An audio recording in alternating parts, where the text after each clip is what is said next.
Ryan, hey, I'm so glad to have you on the show. This is really exciting for me having you on, having Love Justice on.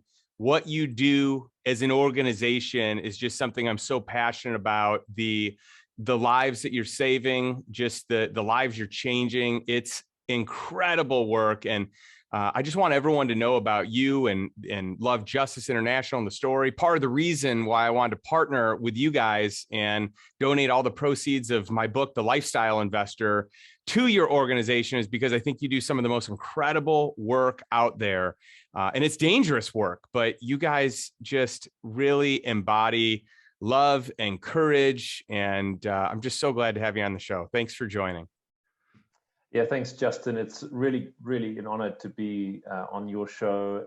And I just love your curiosity into what we're doing. And just thanks for giving us a platform to talk about more about our model and how we're changing people's lives. It's exciting. So thank you so much for having me. It's my pleasure. Well, hey, you've got a really cool accent, and I've got a really good friend that grew up in South Africa. He lives here in the U.S. He actually lives in Tucson, Arizona, and does some firefighting today. Used to be a swimmer, Olympic level swimmer.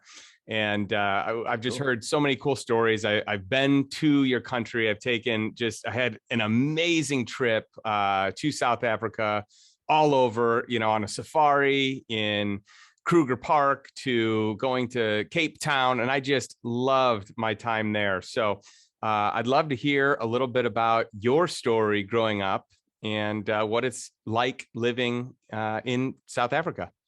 Yeah. Well, I must just tell you, South Africa is as you have said, a beautiful and amazing country. And we do get around. Wherever you go, you're going to find South Africans. So I'm glad you found a South African friend. Myself, yeah, I'm from a small town called Pietermaritzburg.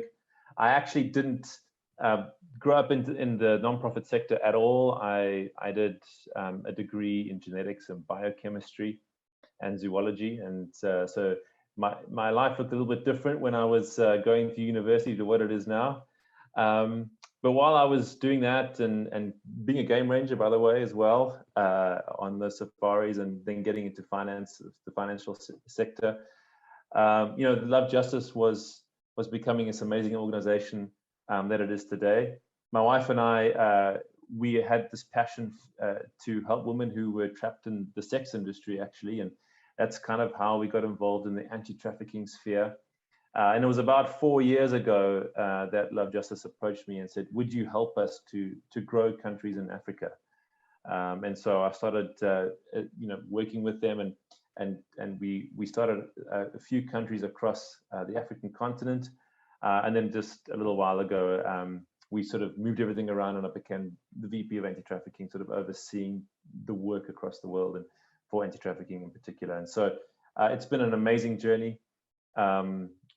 I've loved every moment of it, and it's amazing to be a part of something that's not only excellent and thinking really hard about what we're doing and how to make a great impact, but also just seeing the lives that are being changed. So it's a great process to be a part of. Well, I'm so glad that you kind of switched over. I mean, that is a big transition, going from the financial industry to nonprofit, and specifically, in basically all over, a continent and in an area that you personally don't have a lot of expertise in. You may have a passion for it, but there had to be a big learning curve, right? Absolutely. Just to understand the NGO sector is one thing. And then also just to really be able to deal with people in different nations with different cultures, different tendencies, and be able to work with them well. And just having the understanding that if you want to succeed in a different country, it's really important that you let the people in that country do the work, because they understand the culture, they've got the language, they know the nuances of the way that people react and how they're going to make decisions. And so it's really important to empower them to be able to do the work. And I think that was one of the biggest learning curves I went through. And often we have this tendency to want to rescue and to give our expertise to try and see if we can make a difference. But ultimately, if we empower the right people, they can make far more impact than we ever could on our own. Oh, that's so true. It's interesting hearing about the transition that you made, because I feel like most people that have the chops to be in the financial industry kind of have this goal of moving up the corporate ladder and, doing some big things in the space of finance. And so I'm curious if that was originally like your thought or your plan, or what that looked like, because I don't know that people, make a decision. Most people, I would imagine, it's not like they are growing up as a kid and they're like, yeah, I want to get into nonprofit, or yeah, I want to help rescue kids. And I love that you have, but I'm curious how that happened and kind of what your original plan was, and then what it was that captured your attention here. Well, I think a lot of us have a passion to want to do something to change the world, right? And having that passion is just an inkling of what it takes to actually be successful. The NGO world, let me tell you, is incredibly difficult. You've got your donors who you have to make happy, and then you've got to communicate so well with them, right? Because they're the ones who are empowering you to do the work.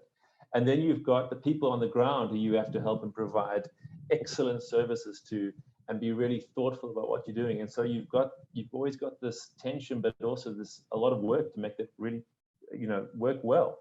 And so I would say, when coming from the corporate world, it was a wake-up call to how hard it is to succeed in the NGO world, and how to do it well. For myself personally, yeah, I think everyone wants to be successful, right? No matter what you're doing. And I think it was wonderful to be able to employ a lot of some of the things that I'm good at, in an area where success is people's lives, and being able to, be able to save people's lives through that success. And I mean, please don't make me think I'm no one special. Just so you know that it's just great to work for a great organization who's doing that well. And I think we have quite a great corporate mindset for excellence, so it helps with that too. Well, I think the children and the women who are kind of trapped in this, sex slaving or labor slaving would feel otherwise, that you are someone special because you're rescuing, you're helping, you're spending your time rescuing innocent children and innocent people. And so I'm just so impressed with everyone I've ever met at Love Justice. And I'm impressed with the content that you create and what you do to educate the marketplace.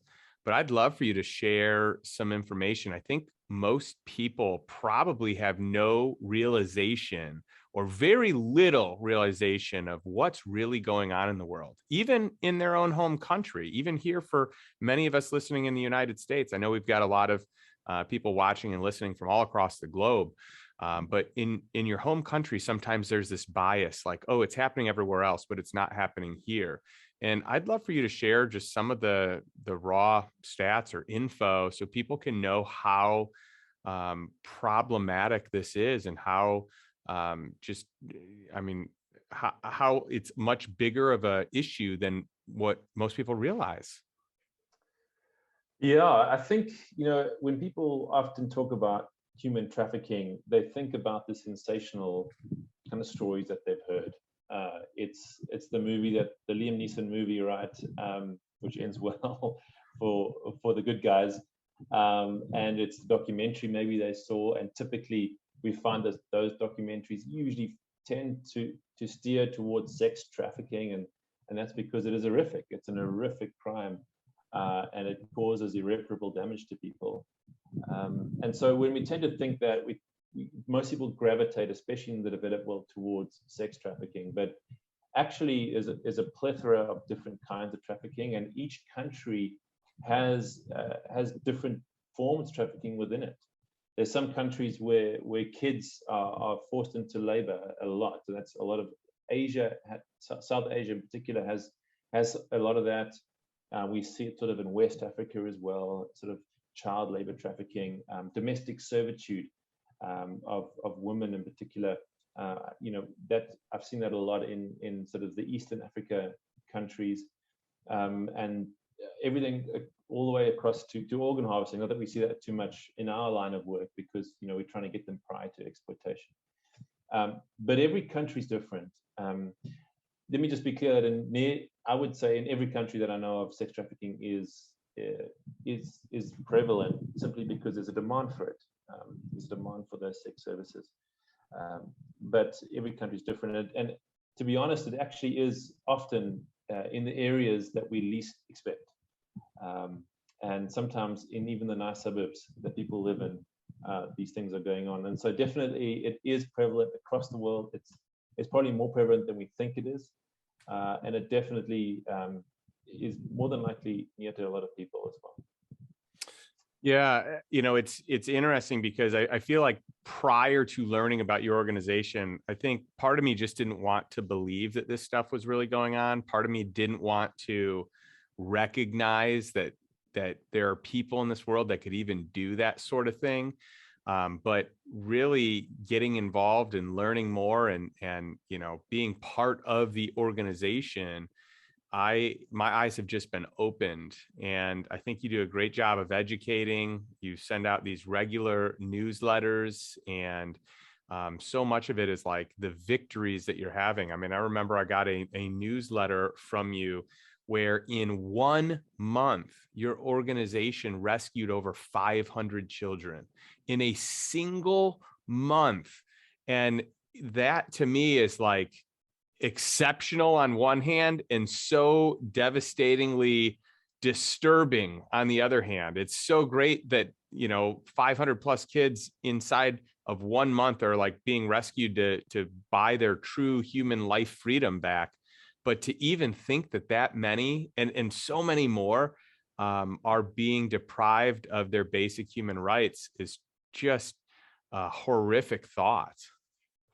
Well, I'll slightly correct that a little bit. Not that you're totally wrong, but we don't necessarily rescue the children, and a lot of those would have been adults as well. And let me explain a little bit better. So I want to explain the model to you, because the model is just so important, and it's really key to our success. And so typically when you think about anti-trafficking work, there's usually two sides that people gravitate towards. The one is awareness and sensitization, and this is a critical area where people would go into everything from schools and town halls to rural villages, and they would bring awareness about human trafficking to try and avoid those people entering that situation.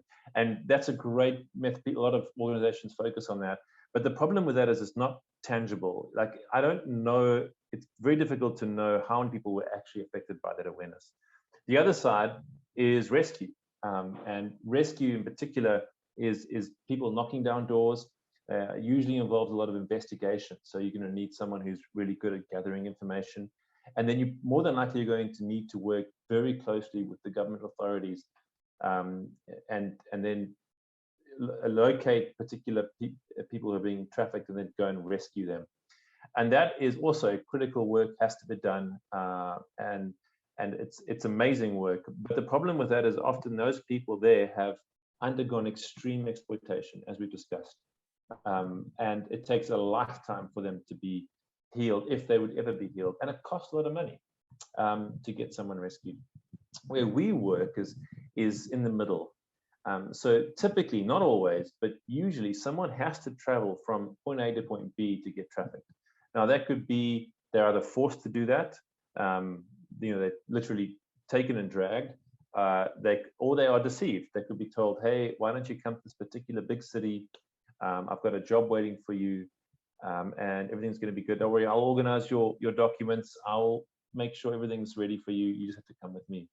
And in those scenarios, people are simply sold a too good to be true offer. And when they arrive at their destination, that's when they get trafficked. And so we have monitors who stand in critical transit hubs. That could be a train station or a bus station or an airport. And they are trained to profile people coming through those transit areas. So looking for what we call red flags.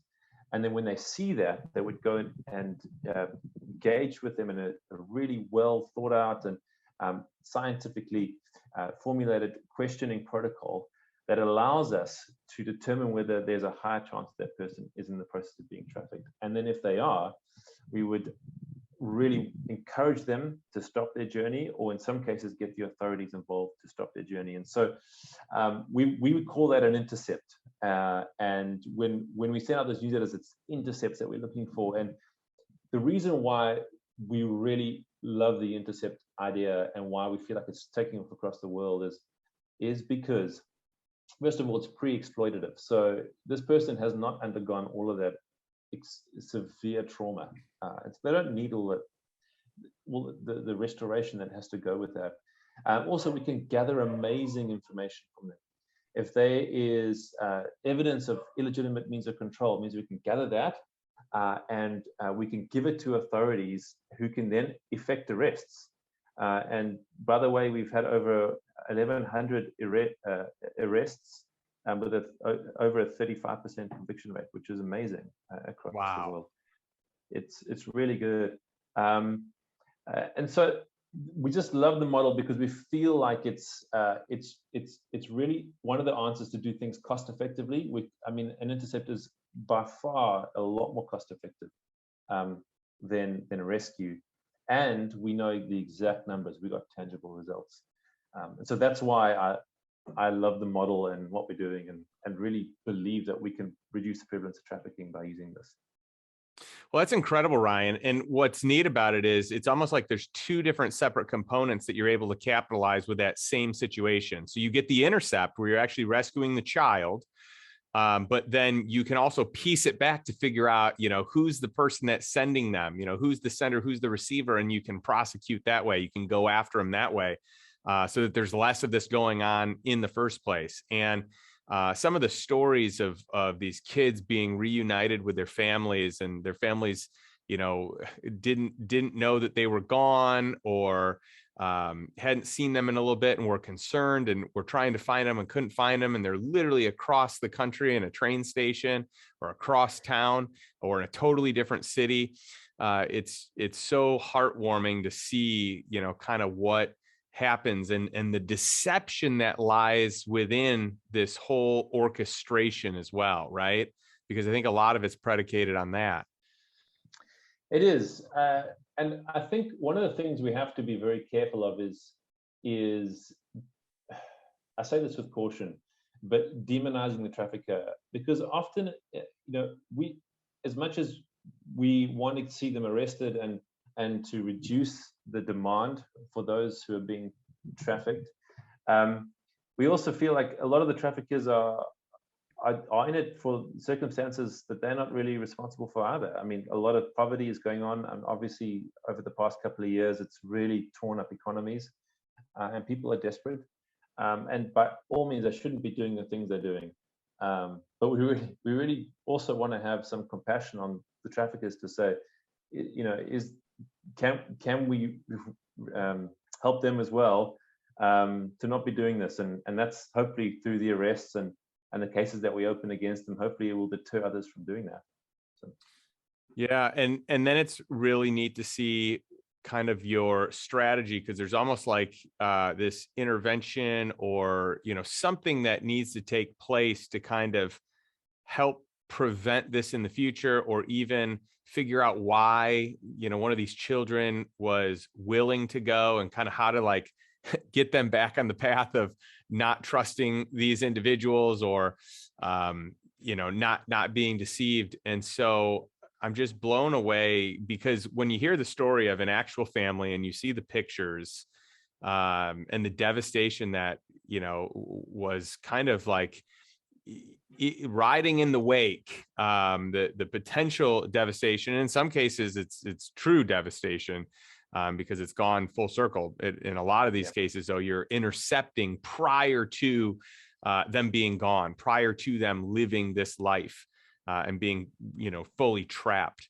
But it is just heart-wrenching to even consider this, especially for anyone that has kids of their own. And I mean, when you think about some of the stories that you would have read about, these poor parents wake up one day and their son is 16 and has run away. I mean, unfortunately, in a lot of those scenarios, those kids didn't have a lot of prospects growing up in the village that they were in. They were offered this deceptive offer that will probably have them working in a mine somewhere, mining for metal or breaking rocks or whatever it would be, and earning nothing and being a slave. But when you're young, you make silly decisions, and to see that reunification of parent and child is amazing, and it's those stories which really keep us going, right? We get them in. I see them all the time, but it's also great to get them out into the newsletters and the emails so others can read about them and see the difference you're making. It's amazing. Well, and sometimes, Ryan, I think it's almost like valiant of what the kids are doing, because they actually want to be able to provide for their families, and maybe their families are really struggling. So it's like, well, hey, why don't I make some money and help the family out? Right. And so it's not always a selfish thing of like, let me get out of here, let me make something better. Often I think it's like, let me help serve my family so that we can all get to a better place. And so it's done from this good place, but just really not knowing, there's an ignorance to like what it really is.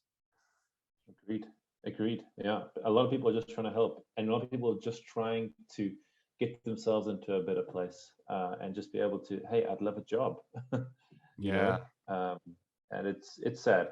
On that note, I mean, we have the inklings of an empowerment program, which we are working on at the moment. It's by all means fledgling, and in its infancy, but it's something we really want to work hard and think through, is to help people who we are sending home. Because I mean, we truly believe it's better to be home and free than to be in the destination and a slave.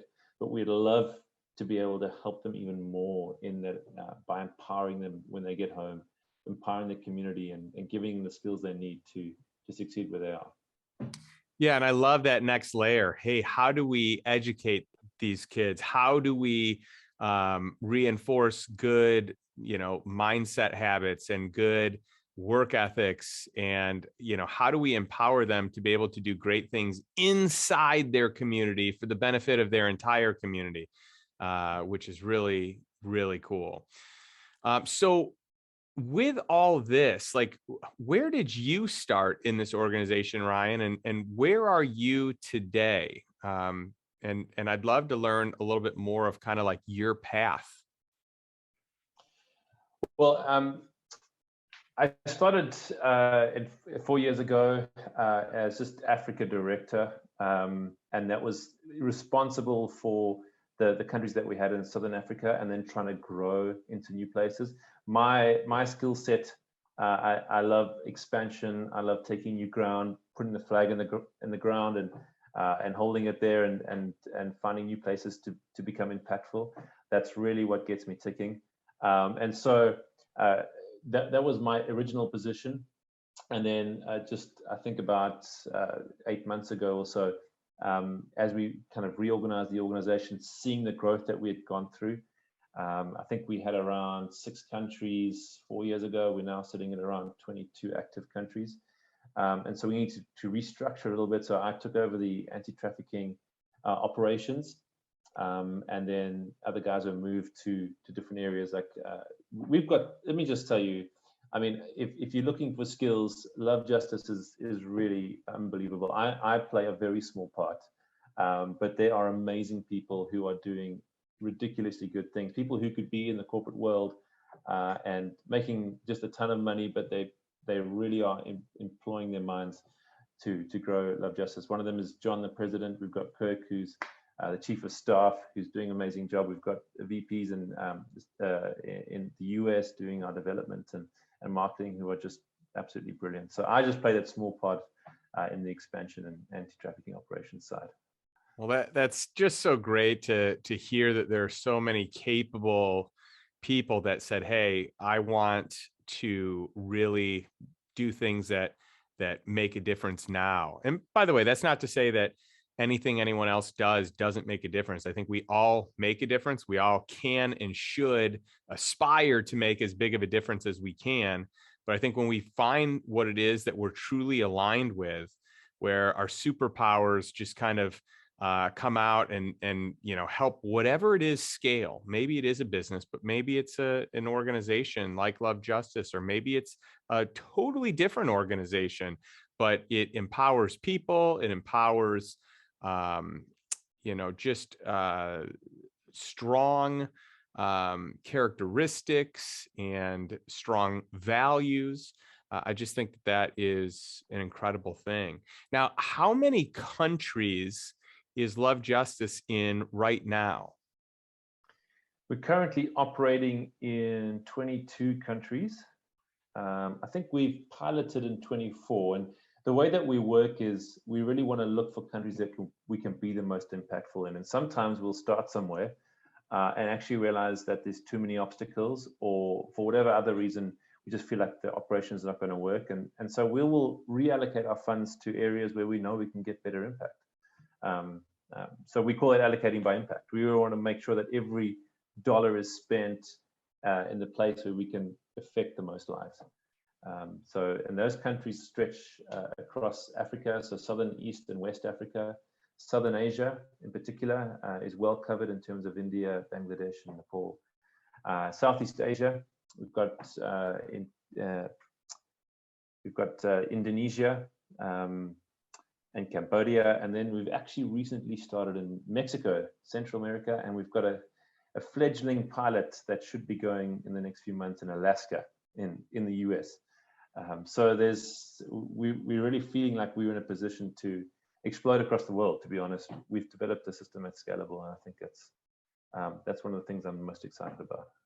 And one of the things that I think is really cool about you guys, Ryan, is instead of saying, hey, we've got this proprietary methodology and strategy that we just want to keep for ourselves, for our organization to grow it, you guys are so generous about just saying, hey, here's the playbook. We've been doing this. This is successful. Any organization that wants to come in and fight for justice, fight for freedom, and help in any way, shape, or form, we don't see you as a threat. We see you as like part of, the group, part of the mission, and we will gladly give you our playbook. I just think that that's really admirable. I'd love to hear your thoughts on that.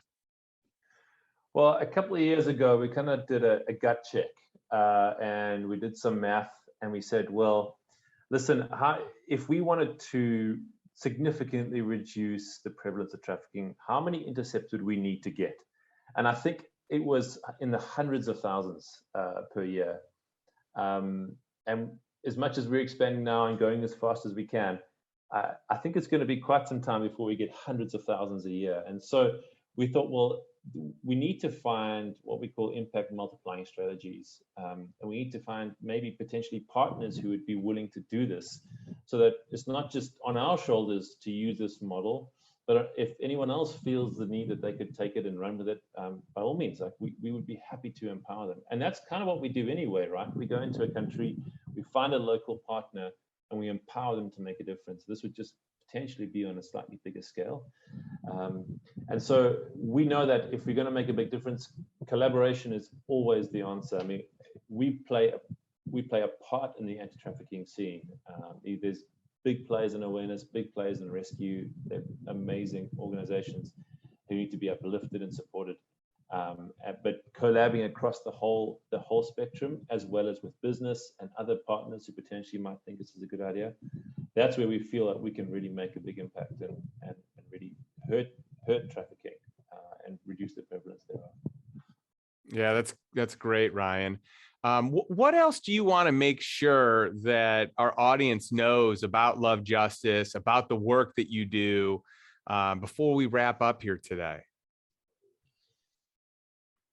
I think just that everyone plays a part in stopping human trafficking. I think you kind of spoke about it a few minutes ago, just saying, people are in different areas and doing different things. Whether you are in a corporate making lots of money, that's wonderful. You can still support the effort. If you've got talents and skills, you can give to NGOs fighting anti-trafficking.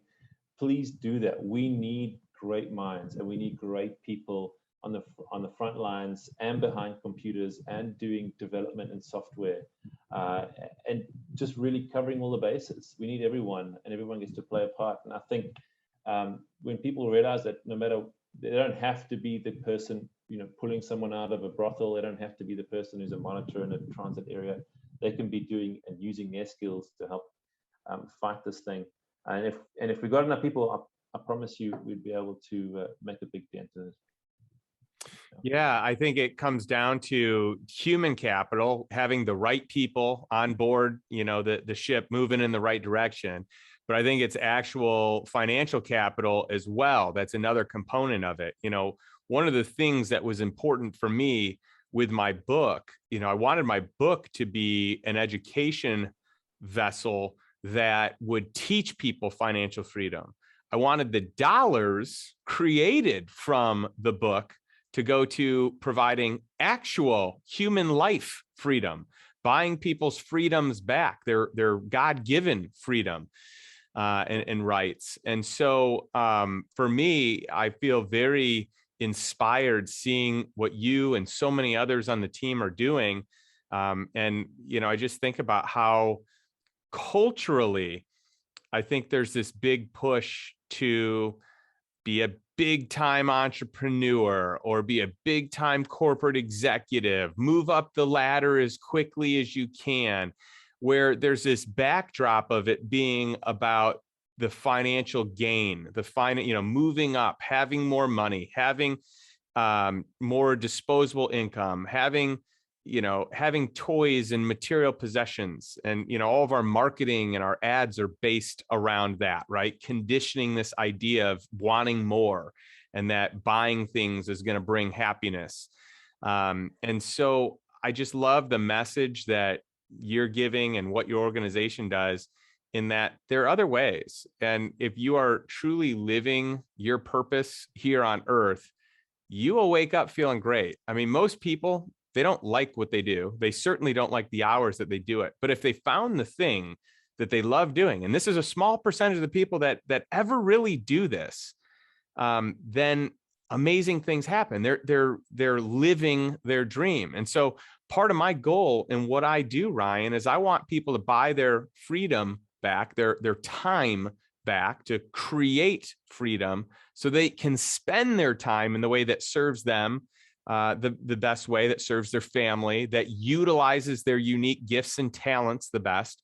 For most people, I've found that they have to get rid of their biggest obstacle, which is paying the bills, like the financial aspect of living and surviving and being able to just do life.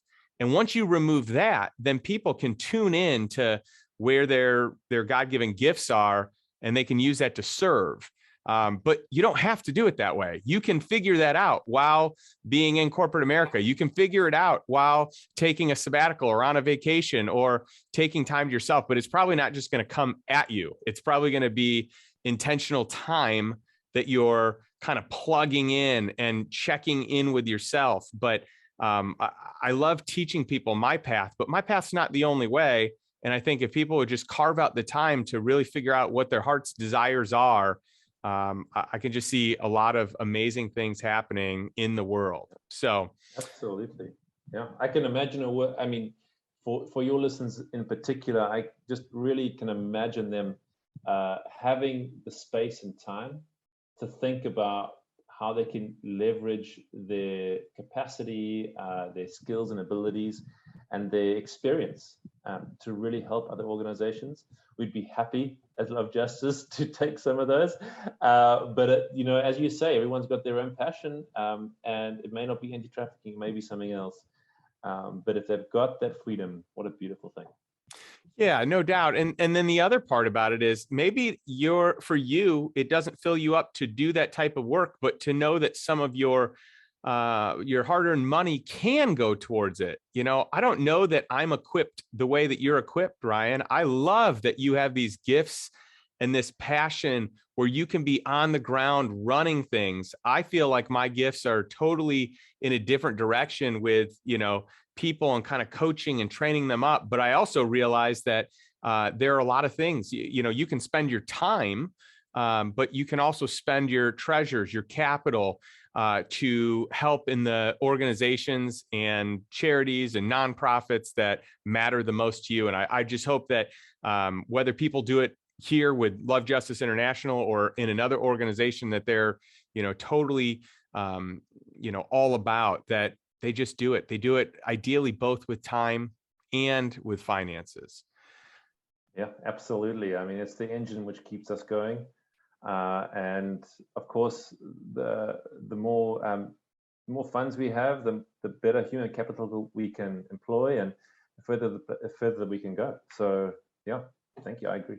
So Ryan, where can we learn more about Love Justice International?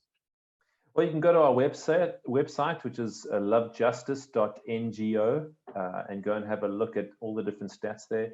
There's also articles on the impact that we have, how we even measure impact, why we measure impact so closely, how we measure impact on the dollar and dollar per intercept, etc. So you can really dig deep into all those different aspects if you want to. Alternatively, there's just great stories of the people that we've been able to help. So jump on the website there. And then if anyone else wants to make contact, I'm also freely available, and I'm happy to give up my email if you would like that, and help get people plugged in. Yeah, what's the best way to contact you, Ryan? My email address is ryan@lovejustice.ngo, RYAN. So get a hold of me if you want to get in touch and get involved. Awesome. Well, thank you so much for taking the time to share your story, share your passions, and really give your gifts to an organization that's doing great things in the world. I think that's incredible. And I just want to wrap up today the way I always wrap up, which is this. I love challenging our listeners and those watching to take one step. Take a step today. It might be small. Just take a step, move in the direction of financial freedom, move in the direction of a life by design, not by default. Carve out the time and the space to figure out what it is that you want in your life on your terms, in the way that you can use your gifts to serve the world in the best capacity. Thanks, and we'll catch you next week. Thanks, Justin.